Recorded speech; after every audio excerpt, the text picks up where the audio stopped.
కొత్తగా కొన్ని విషయాలు నాకు తెలిసాయి. డెఫినెట్లీ అవేర్నెస్ తీసుకురావాల్సిన అవసరం ఉంది అని చెప్పి ఈ పాయింట్ ఖచ్చితంగా మాట్లాడాలి. అండ్ ఇక్కడ బ్యాక్ డోర్ లో డబ్బులు పోగొట్టుకొని and at the same time not only back door, కంపెనీలో జాయిన్ అయ్యేటప్పుడు కూడా ఈ 2 పాయింట్స్లో ఆస్పెక్ట్లో నేను మాట్లాడుతాను ఈ వీడియోలో.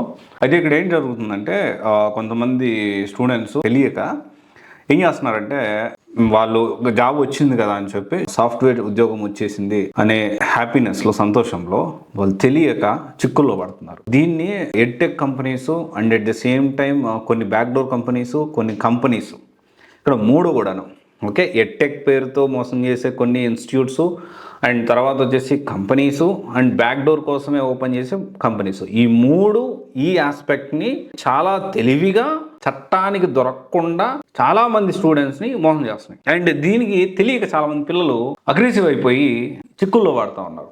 దేని గురించి మాట్లాడుతున్నాను కొంచెం జాగ్రత్తగా వినండి. ఇది ఖచ్చితంగా మీకో, మీ ఫ్రెండ్కో, లేకపోతే ఇంకెవరన్నా కానీ కంపెనీలో జాయిన్ అయ్యేటప్పుడు, లేకపోతే బ్యాక్డోర్లో సాఫ్ట్వేర్ ఉద్యోగం జాయిన్ అయ్యేటప్పుడు, లేకపోతే ఎడ్టెక్ కంపెనీస్లో లోన్స్ తీసుకునేటప్పుడు ఇవన్నీ మనం ఖచ్చితంగా పెట్టుకోవాలి. తెలియక వీళ్ళు ఏం చేస్తారంటే టర్మ్స్ అండ్ కండిషన్స్ చదవరు. టర్మ్స్ అండ్ కండిషన్స్ చదవకుండా పెట్టేసాయి జాబ్ వచ్చిన ఆనందం, బ్యాక్డోర్లో డబ్బులు కట్టిన జాబ్ వచ్చేసింది, ఏముంది లేదు పూర్తి చదవకుండా ఓ సైన్ పెట్టేస్తారు. ఇంకొంతమంది ఎడ్టెక్ కంపెనీస్ లోన్స్ ఇప్పించేటప్పుడు, ఎస్పెషల్లీ కొన్ని ఎడ్టెక్ కంపెనీస్ ఎలా ఉన్నాయంటే లోన్స్ ఇప్పిస్తున్నాయి, కొంతమంది బ్యాక్డోర్ ద్వారా కొంతమంది శాలరీస్ ఇస్తున్నారు, కొంతమంది ఇవ్వట్లేదు. ఇక్కడ ఏం జరుగుతుందంటే కంపెనీ జెన్యూన్గా వాళ్ళు ఆన్బోర్డ్ చేపిస్తే that is whole different story. కొంతమంది ఆన్బోర్డ్ కూడా చేపిస్తున్నారు, ఆ ఓపికగా మనం వెయిట్ చేయాలి. ఇంకొంతమంది ఏం చేస్తున్నారంటే టైం పట్టదు. కొంతమంది కేవలం మోసం చేయడం కోసం ఈ ప్రాసెస్ అని కనుక్కున్నారు. ఈ క్రమంలో వాళ్ళు క్రిస్టల్ క్లియర్గా టర్మ్స్ అండ్ కండిషన్స్ మీద మన సైన్, మన అగ్రిమెంటు, ఎంఓయు ఏదైతే ఉందో మ్యూచువల్ అండర్స్టాండింగ్ కింద ఈ సైన్లు పెట్టించుకుంటున్నారు చాలా ప్లాన్డ్గా.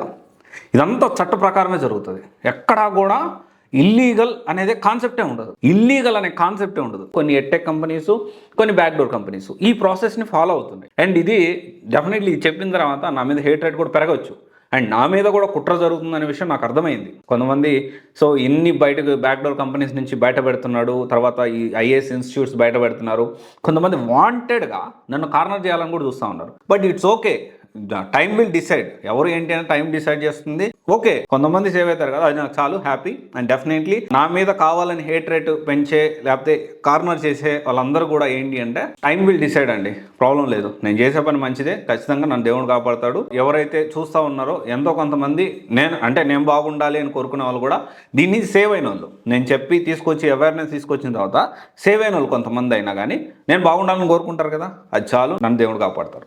And at the same time ఇక్కడ ఈ విషయం ఏంటి అంటే ఈ విధంగా సంతకాలు పెట్టించుకున్న తర్వాత తెలియక వీళ్ళు తొందరపడిపోయి, అంటే ఇది లీగల్గా వాళ్ళు కంప్లీట్లీ ప్లాన్గా తీసుకున్నారు, చట్ట ప్రకారం సంతకాలు తీసుకున్నారు. అంటే యాక్సెప్టెన్సీ అగ్రిమెంట్కి మనం యాక్సెప్ట్ చేసాము. యాక్సెప్ట్ చేసిన తర్వాత వీళ్ళకి ఏదన్నా మిస్టేక్ జరగో, ఇంకేదన్నా కారణాల్లో, లేకపోతే ఇతనే సరిగ్గా అటెండ్ కాకనో, లేకపోతే ఇతనే సీరియస్నెస్ లేకనో, లేకపోతే కావాలని వాళ్ళే మోసం చేస్తాను, ఎడ్టెక్ కంపెనీయో అండ్ ఒక జాబ్ అని చెప్పి ఇంకొక వర్క్ చేయించడం, ఇదంతా జరుగుతూ ఉంటే నేను రేపు బయటకు వచ్చేస్తాను, నేను నీ మీద యాక్షన్ తీసుకుంటాను, అక్కడ కంప్లైంట్ చేస్తాను, ఇక్కడ కంప్లైంట్ చేస్తాను అంటే రివర్స్లో కొంతమంది ఇలా కంప్లైంట్ చేసి ఇబ్బంది పడిన వాళ్ళు కూడా ఉన్నారు. నేను అందుకే చెప్పొచ్చేది ఏంటి అంటే మనం జాబ్ వచ్చిన సంతోషంలో ఎక్కడ పడితే సంతకాలు పెట్టకుండా, అగ్రిమెంట్ యాక్సెప్ట్ చేయకుండా 1కి 10 సార్లు, 100 సార్లు, 1000 సార్లు ఆ మొత్తం కూడా ఏదైతే టర్మ్స్ అండ్ కండిషన్స్ ఉన్నాయో ప్రతి పాయింట్ని కూలంకషంగా కుదిరితే మీకు తెలిసిన లాయర్ని అడిగి ఇన్డెప్త్ గా దాని అర్థం ఏంటి, పరమార్థం ఏంటి తెలుసుకొని అప్పుడు సంతకం పెట్టండి. అండ్ ఈ టైంలో మిమ్మల్ని హరివరి కూడా చేస్తారు, సంతకం పెట్టి ల్యాబ్ జాబ్ పోతుంది, సంతకం పెట్టి ల్యాబ్ జాబ్ పోతుంది.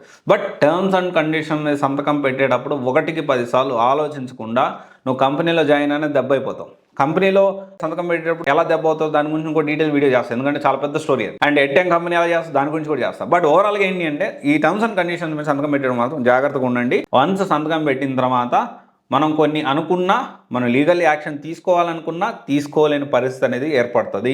ఎస్పెషల్లీ ఒక ఎడ్టెక్ కంపెనీ అయితే దాదాపు 3000 మందిని అఫీషియల్గా ఇంకా మోసం చేస్తుంది. అయిపోలేదు, ఇట్ ఈస్ కంటిన్యూయింగ్. మాట్లాడిన మా మీద కూడా కొంచెం దాడి చేయాలని చూశారు, అండ్ తర్వాత వచ్చేసి మా మీద ఏదో యాక్షన్ తీసుకోవాలి, ఏదో ట్రై చేశారు, that is whole different story. But ఇది మనం అర్థం చేసుకోవాలి. ఓకే, 3000 మందిని మోసం చేసింది ఒక ఎడ్టెక్ కంపెనీ, ఇది కంటిన్యూ అవుతుంది. నేను ఆ కంపెనీ పేరు నేను ఎందుకు చెప్పకూడదు అంటే వాళ్ళు లీగల్గా వెళ్తా ఉన్నారు. నువ్వు ఆలోచించకుండా నువ్వు గవ సంతకం పెట్టి నా దగ్గరకు వచ్చి నేను ఏం చేయమంటే నేనేం చేయాలి? నేను కాదు, ఎవరు ఏం చేయలేరు. నువ్వు ఎవరి దగ్గరికి వెళ్ళినా కష్టమేగా. జాయిన్ అయ్యే ముందే 1-10 సార్లు ఆలోచించుకొని టర్మ్స్ అండ్ కండిషన్స్ చదివి అప్పుడు సంతకం పెట్టాలి, అప్పుడు డబ్బులు కట్టాలి, అప్పుడు జాయిన్ అవ్వు. నువ్వు మిస్టేక్ మనది పెట్టుకొని అన్న నువ్వు ఆ కంపెనీ పేరు చెప్పు అంటే ఈ హోల్ స్టోరీ ఎక్కడ జరిగినా కానీ రాంగ్ అని చెప్తున్నా. అది ఏ కంపెనీలో జరిగినా నువ్వు 10 సార్లు తెలుసుకోమంటున్నా. నువ్వు అలా తెలుసుకోకుండా నువ్వు వచ్చేసి అన్న పేరు చెప్తా కదా మేము జాగ్రత్త పడదు. అరే నేను కంటెస్ట్ అర్థం చేసుకోవాలి.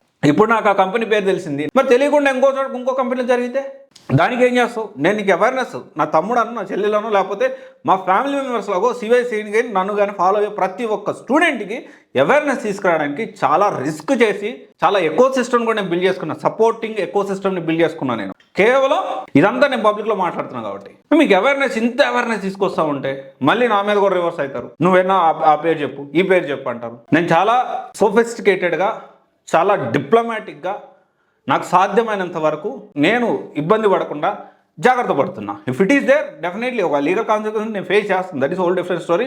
మనకు ఆ లీగల్ టీమ్ కూడా సపరేట్ ఉంది. Okay with everything. నేను దేని గురించి అయినా దేనికైనా కానీ డిసైడ్ అయిన ఒకటి చేయాలనుకుంటున్నా, అవేర్నెస్ తీసుకొస్తున్నా, ప్రయత్నం చేస్తున్నా. I'm doing my best. Okay, ఇది ఒకసారి ఆలోచించండి. Thank you.